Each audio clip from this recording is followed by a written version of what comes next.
చంద్రబాబు నాయుడు గారు ఇటీవల చాలా ఘనంగా సోషల్ మీడియా మీద చర్యలు తీసుకోవటం వల్ల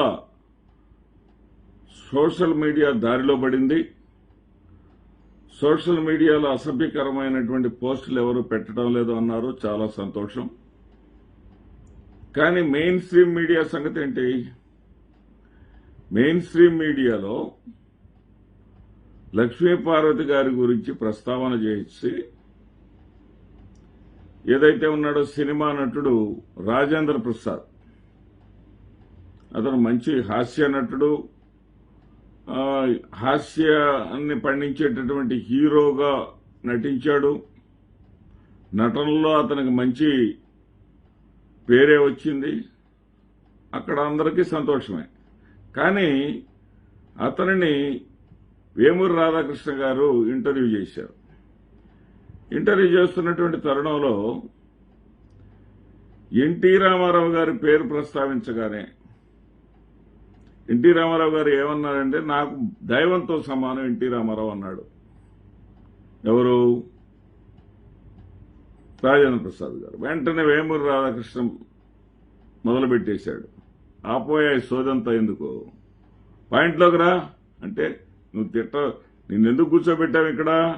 నువ్వు తిట్టడానికి కదా, పలానా తిట్టడానికి కదా ఇక్కడ నిన్ను కూర్చోబెట్టింది అన్నట్టుగా స్టార్ట్ చేశాడండి. I'm coming to the point అని. టి రామారావు దైవంతో సమానం, కానీ ఆయనకు పట్టిన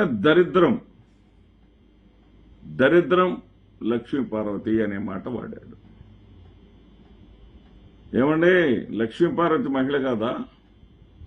లక్ష్మీపార్వతి గారు మహిళ కాదా? మహిళల గురించి అసభ్యకరమైనటువంటి పోస్టులు పెడితే మీరు సహించమన్నారు, చర్యలు తీసుకుంటామన్నారు. కానీ ఆ మహిళలనే చిత్రహింసలు పెడతా ఉన్నారు. ఎప్పుడో 5 ఏళ్ల నాడు, 4 ఏళ్ల నాడు, 3 ఏళ్ల నాడు పెట్టిన పోస్టులు వెలికితీసి మహిళలని కూడా చూడకుండా భర్తని సైతం, భర్తలను ఇద్దరిని కూడా అరెస్ట్ చేసి లోపలేసి మీ కక్ష సాధింపు చర్యలు తీసుకుంటా ఉన్నారు. కానీ లక్ష్మీపార్వతి గారిని దరిద్రం అంటామేంటి? దరిద్రం అనేటటువంటి మాటను పదే పదే వాడుతూ ఉంటే అది ఎలా మీరు అంగీకరిస్తారు? దానికి ఎలా జైలు కొడతారు మీరు? దానిని మీరు ఖండించరా? ఒక ప్రొఫెసర్గా, సాటి లెక్చరర్గా, ఆమె తెలుగు పండిట్, నేను ఇంగ్లీష్ లెక్చరర్ని. మాకు ఆవిడతో పరిచయం ఉంది. లెక్చరర్స్ వింగ్ అనేక సందర్భాల్లో కలవటం జరిగింది, అనేక కార్యక్రమాల్లో కలవటం జరిగింది. నాగార్జున యూనివర్సిటీలో సైతం ఉగాది పురస్కారాల్లో కలవటం జరిగింది. అనేక రకాలైనటువంటి కల్చరల్ యాక్టివిటీస్లో ఆవిడతో కలిసి స్టేజ్లో భాగస్వామ్యం తీసుకోవడం జరిగింది. ఆవిడ ఒక మహావక్త, గొప్ప పండితురాలు. సరే, ఆవిడ దరిద్రం అని చెప్పేసి అన్నిసార్లు మాట్లాడుకున్నారే. కుల దురహంకారులు అంటాను మీ ఇద్దరిని. ఎందుకంటే వేమూరి రాధాకృష్ణ ఒకసారి మోహన్ బాబు సినిమా నటుడు భక్తవత్సలం ఉరఫ్ మోహన్ బాబుని పట్టుకొని, నీకు మోహన్ బాబు అన్నాడు ఎవరిని? వేమూరి రాధాకృష్ణని. నీకు బాగా కులపిచ్చి ఎక్కువ అంట కదా అని చెప్పి, ఎవరు నాకా అంటూ ఏమీ ఎరగనట్టుగా మాట్లాడాడు అతను. ఈడు దరిద్రం అంటున్నారే. ఆవిడ మహిళ కాదా? అంటే మీ ఇళ్లలో ఉన్న మహిళలా? ఆమె వైఎస్ఆర్సీపీలో గతంలో మరి ప్రధాన కార్యదర్శిగా ఉండేవారు. అదే పదవిని మళ్లీ ఆవిడకి కొనసాగించారు. మరి ఆ పదవి మళ్లీ వైఎస్ఆర్సీపీలో ఇచ్చారు. వైఎస్ఆర్సీపీలో ఆవిడ యాక్టివ్గా ఉంది కాబట్టి మీ దృష్టిలో దరిద్రమా? అసలు లక్ష్మీపార్వతి గారు ఎన్టీ రామారావు గారి జీవితంలోనికి ప్రవేశించటానికి కారకులెవరు? అవసాన దశలో ఆయన అవసరాలు తీర్చటానికి కనీసం మరి కుటుంబంలోని వాళ్ళెవ్వరూ కూడా తోడు రాకపోతే మరి ఆయన జీవిత చరిత్ర రాయడం కోసం అక్కడికి వచ్చి ఒక సేవకురాలుగా వచ్చి ఒక సబ్జెక్ట్ ఉన్నటువంటి వ్యక్తిగా పండితురాలుగా వచ్చి ఆయన ఏదో చెప్తా ఉంటే ఆ వాటినన్నింటినీ కూడా ఆవిడ సంస్కృతం తెలుగు పండితురాలు కాబట్టి చక్కగా రాస్తూ వచ్చింది. సరే, అక్కడ మీరు లక్ష్మీపార్వతి గారి అవసరాన్ని రామారావు గారికి అధికంగా ఉండేలాగా చేసింది ఎవరు? ఎన్టీ రామారావు గారి కుటుంబ సభ్యులు కాదా? ఎన్టీ రామారావు గారి కుటుంబ సభ్యులు కనీసం అతను అన్నం తినడానికి కూడా వీల్లేనటువంటి పరిస్థితుల్లో అన్నం తినిపించినటువంటి ఆవిడ అసలు ఎన్టీ రామారావు గారు ఆవిడని పెళ్లి చేసుకుంటాను అని ప్రకటించాల్సిందాకా తీసుకువెళ్ళింది ఎన్టీఆర్ కుటుంబ సభ్యులు కాదా? నేను ఇక్కడ ఎన్టీఆర్ కుటుంబాన్ని ఆరోపించట్లా. అలాంటి అవకాశం కల్పించింది మీరు కాదా? ఎన్టీ రామారావు గారికి ఆ వయసులో మరి చనిపోయే నాటికి దాదాపుగా ఆయనకి 70 సంవత్సరాల వయసు ఉంటుంది. Subject to correction, around 70s. ఆయన ఆ వయసులో కామవాంఛలేముంటాయి?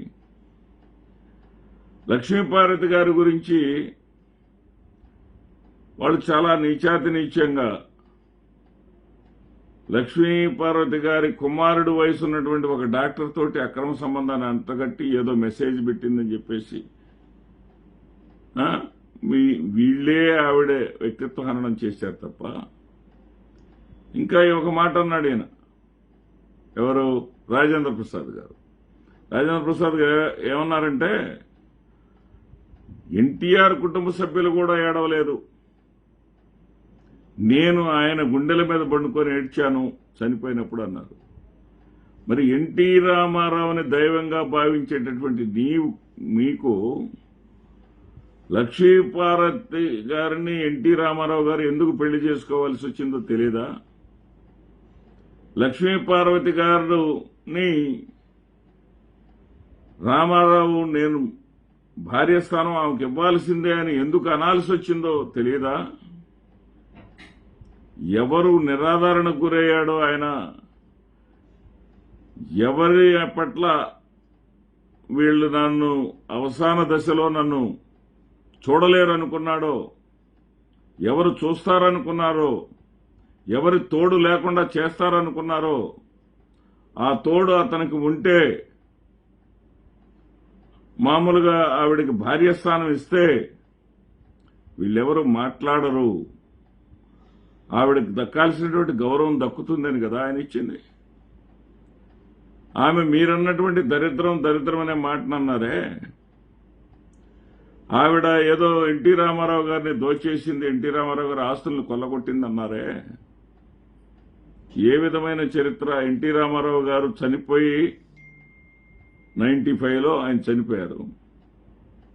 95లో చనిపోయారంటే ఇప్పటికి ఎన్నేళ్ళైంది? దాదాపు 29 సంవత్సరాలు అయింది, 30 సంవత్సరాలు అవుతుంది. ఈ 30 సంవత్సరాల్లో అలాంటి మచ్చ ఏమన్నా ఆమె మీద ఉందా? ఒక్కటైనా చూపించగలరా? ఎన్టీ రామారావు సతీమణి నందమూరి లక్ష్మీపార్వతిగానే ఈ రోజుకు చెప్పుకుంటూ ఆవిడ జీవితాన్ని కొనసాగిస్తుందా? ఏ విధమైనటువంటి తప్పు ఏమైనా మరక ఉన్నదా? మరి ఎన్టీ రామారావు గారి దగ్గర వయసులో ఉన్నప్పుడు దోచేసిన ఆవిడైతే ఇప్పుడు కూడా మరి దోచుకోవాలిగా. ఆవిడ ఎంతో విజ్ఞతతోటి తప్పనిసరి పరిస్థితుల్లో ఆంధ్రులందరూ కూడా అభిమానించేటటువంటి ఒక అభిమాన నాయకుడు అవసాన దశలో పడుతున్నటువంటి ఇబ్బందులు, కష్టాలు, బాధలు చూడలేక, తట్టుకోలేక, భరించలేక ఆయన అవసరాన్ని గుర్తించి తన వ్యక్తిగత జీవితాన్ని త్యాగం చేసి తన భర్త దగ్గర వీరగంధం సుబ్బారావు గారి దగ్గర మాటలు పడి దెబ్బలు తిని, మాకు తెలుసు గుంటూరు జిల్లా వాసులుగా, దెబ్బలు తిని కూడా ఆవిడ వెళ్లి ఎన్టీ రామారావు గారి సేవ చేయడానికి వెళ్ళిందే, అలాంటి పరిస్థితులు కల్పించింది మీరా కాదా? మరి అదే లక్ష్మీపార్వతి గారు ఒక్క వైఎస్ఆర్సీపీలో కొనసాగుతున్నారన్నటువంటి దుగ్ధ కాకపోతే ఆ రోజున లక్ష్మీపార్వతి గారిని బూచిగా చూపించి కదా మీరు అధికారాన్ని, చంద్రబాబు నాయుడు అధికారాన్ని కైవసం చేసుకోగలిగింది.